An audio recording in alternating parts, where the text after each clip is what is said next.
Ali bobo va qirqaroqchi. Qadim zamonda uzoq sharqda Ali bobo ismli o'tinchi bo'lib, u xotini bilan juda kambag'al yashar ekanlar. Har kuni Ali bobo o'rmonga borib, o'tin terib, shaharga olib borib sotar, shunday qilib non puli qilar ekan. Shunday kunlarning birida har doimgidek o'tin terish uchun o'rmonga boribdi. To'satdan u tomonga kelayotgan chavandozlarni ko'rdi. Chavandozlar ko'rinishlaridan do'stona emas edilar. Menimcha bular qaroqchilar. Tezroq yashirinish kerak. Ali bobo eshagini butalar orasiga yashirib, o'zi daraxtga chiqa boshladi. Chavandozlar aynan o'sha daraxtning tagida to'xtadilar.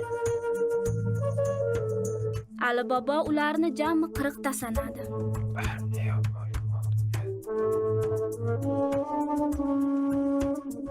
Ular otlaridan og'ir qoplarni tushirdilar. Shunda Ali bobo ularni haqiqatan ham qaroqchilar ekanligini tushundi. Shu payt ulardan biri to'g'ri tog'ning ro'parasiga kelib to'xtadi va baqirdi. Sim, ochil! U yerda shunday mo'jiza sodir bo'ldiki, xarsang tosh surilib, tog' ikkiga ajraldi. Ali boboning ko'z o'ngida g'or ochildi. Yo Alhazar. Qaroqchilar birin-ketin o'zlari bilan og'ir qoplarini g'or ichiga olib kira boshlashdi. Shundan keyin oxirgi qaroqchi g'orga kirib ketishi bilan yo'l o'z-o'zidan yopildi. Ko'zlarimga ishonmayman. Bularni ko'rgan Ali bobo hayratdan yoqa ushladi. Vaqt o'tishi bilan tosh yana surilib, qaroqchilar g'or ichidan chiqa boshladilar. Oxirgi bo'lib ularning boshlig'i chiqdi.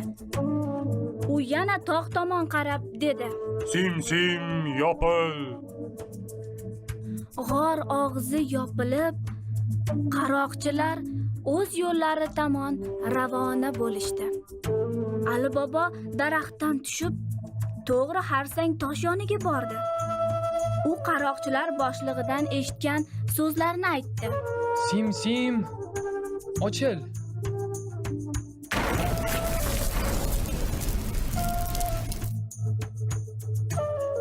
Xarsang yon tomonga surildi va Ali bobo ikkilanib ichkariga kirdi.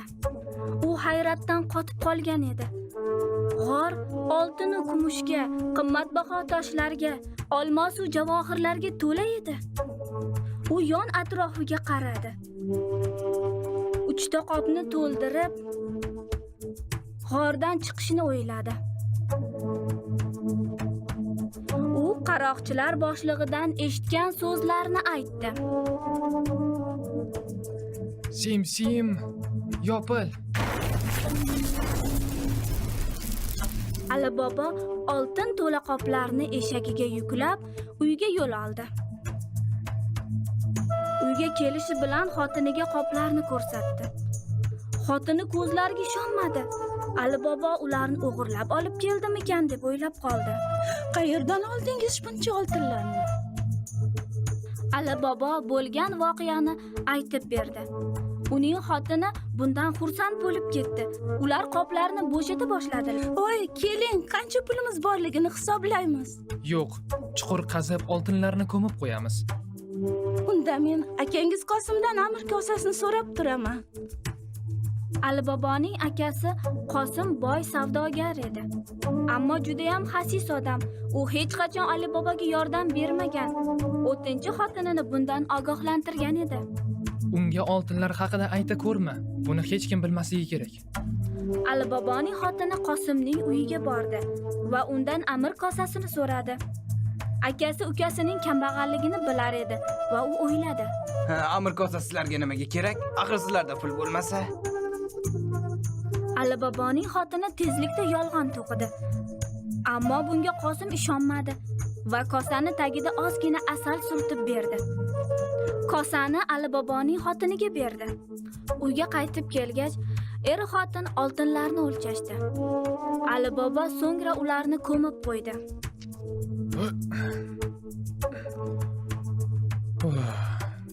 Tugadi bo'ldi. Ishni tugatib Aliboboning xotini idishni qaytarib olib borib berdi. Biroq u bilmagan edi, idishning tagida oltin tangi yopishib qolganini. Qosim idishni olishi bilan darrov tagiga qaradi.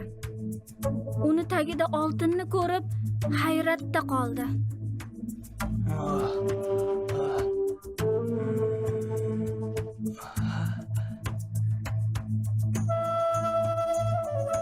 Qiziq, qayerdan oldi ekan oltin tangalarni?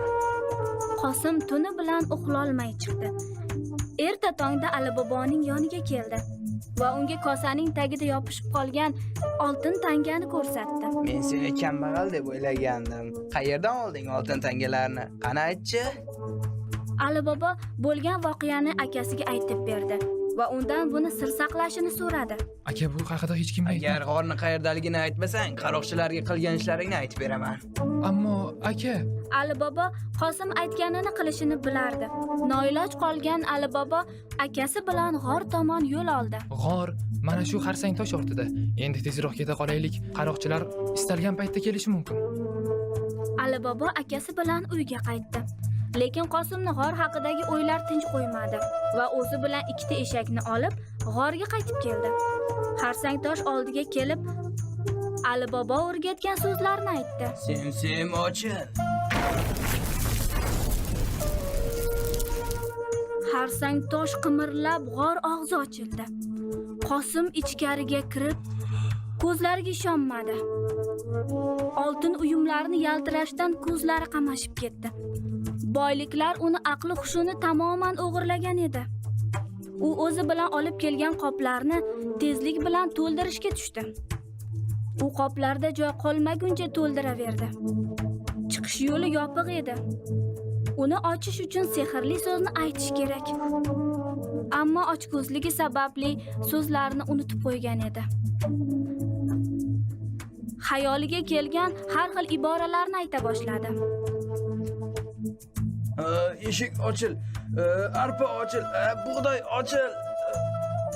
U nima demasin g'or og'zi ochilmadi. Qosim qo'rqqandan boshqa yo'llarni qidira boshladi, lekin topolmadi. Shu payt qaroqchilar g'orga qaytishdi. G'or yonida Qosimning eshaklarini ko'rib, bundan shubhalanib ketishdi va qilichlarini yalang'ochlashdi. Sim ochil.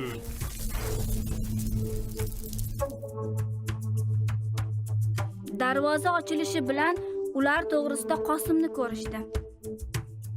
Uni qo'lga olib qatl etishdi. Yo'q. Mana kim bizlarning oltinlarimizni o'g'irlayotgan ekan? Qorong'i tushdi, ammo Qosim hali ham uyga qaytmadi. Uning xotini qo'rqib ketib, Aliboboning uyiga keldi. Alibobodan yordam so'radi. Alibobo ham akasidan xavotir oldi. Uni qayerda ekanligini o'ylay boshladi. U g'or tomon yo'l oldi va g'or yonida Qosimning eshaklarini ko'rdi. Va o'sha zahoti qaroqchilar akasini o'ldirib ketishganini tushundi. Alibobo Qosimning uyiga bordi va uni xotiniga bo'lgan voqealarni aytib berdi. Ko'p vaqt o'tmay Alibobo uning xotini Qosimning uyiga yashagani keldilar. Uni ishini davom ettirib, boy va davlat bo'lib yashay boshladilar. Bu payt qaroqchilar boshlig'i g'ordan yana oltinlar yo'qolayotganini sezib qoldi. Qaroqchilardan biriga bu yerda kim oltinlarni o'g'irlayotganini topishni buyurdi. Sen shaharga borib bil, kim to'satdan boyib ketib pul sarflayapti ekan. Qaroqchi shaharga borib aylanib yurib Aliboboni ko'rib qoldi. U savdogarlar bilan sof oltin tangada savdo qilar edi. Qaroqchi uni orqasidan uyigacha kuzatib bordi. Alibobo uyga kirib ketishi bilan darvozasiga belgi qo'ydi. Kechqurun jonivorlarga suv bergani chiqqan Qosimning xotini darvozadagi belgini ko'rdi. Ayol bu yaxshilik belgisi emasligini bildi. U bo'yoqni olib hamma qo'shnilarining darvozalariga belgi qo'yib chiqdi. Ertalab Ali boboni qidirib kelgan qaroqchilar hamma darvozalarda belgi borligini ko'rishdi. Ular maqsadlariga yetmay ortga qaytishdi. Ammo qaroqchilar boshlig'i taslim bo'lmadi va o'zi savdogar qiyofasida bozorga bordi. Oxir oqibat Ali boboni topdi. Uni uyigacha kuzatib borib, kirib ketishi bilan eshikni taqillatdi. Eshik taqillayotganini eshitgan Ali bobo uyidan chiqdi. Nima xizmat, birodar? Men uzoq yerlardan keldim. Zaytun yog'i to'ldirilgan xumlar olib keldim. Balkim siz bularni sotib olarsiz. Ali bobo qaroqchilar boshlig'ini o'ziga o'xshagan savdogar deb o'ylab, kechki ovqatga taklif qildi. Qaroqchi 40 ta xumda zaytun yog'i olib keldi. Ali bobo uydagilarga dasturxon yozib, kechki ovqatga mazali taomlar pishirishlarini buyurdi. U savdogarni uyida tunab qolishiga ko'ndirdi. Qaroqchi Ali boboning taklifini qabul qildi. Bir vaqt Ali bobo va qaroqchi dasturxon atrofida ovqatlanib o'tirishganida, Qosimning dona ayoli zaytun to'la xumlarni tekshirib ko'rmoqchi bo'ldi. Bexosdan ovozlarni eshitdi. Pashsha, chiqamizmi bu yerda? Yo'q, hali vaqti emas. Qosimning xotini ko'za ichida yog' emas, qaroqchilar borligini tushundi. Bu tuzoq edi. U shu zahoti oshxonaga borib, bir qozon yog' qizdirdi. Qaytib kelib, qizib turgan yog'ni xumlardan biriga quydi. Uni ichidagi qaroqchi shu zahoti til tortmay o'ldi.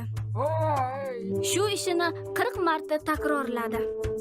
Shunday qilib ulardan erining qasdini oldi. Yarim tunda qaroqchilar boshlig'i xumlar oldiga kelib dedi: Endi chiqishinglar mumkin. Ammo xumdan sado chiqmadi. Yana qaroqchilardan chaqirdi. 3 marta ham javob bo'lmagach, qaroqchilar boshlig'i xumni og'zini ochib qaradi va ko'rganidan hayratda qoldi. Agar hozir qochib qolmasa, uni ham shu qismat kutayotganini tushundi. Ko'zi tushgan tomonga qochdi. Ertalab Qosimning xotini bo'lgan voqealarni Ali boboga aytib berdi. Shunday qilib, qaroqchilar ularni hech qachon bezovta qilmasligini tushunib yetishdi. So'ngra ular tinchlik xotirjamlikda hayot kechira boshlashdi.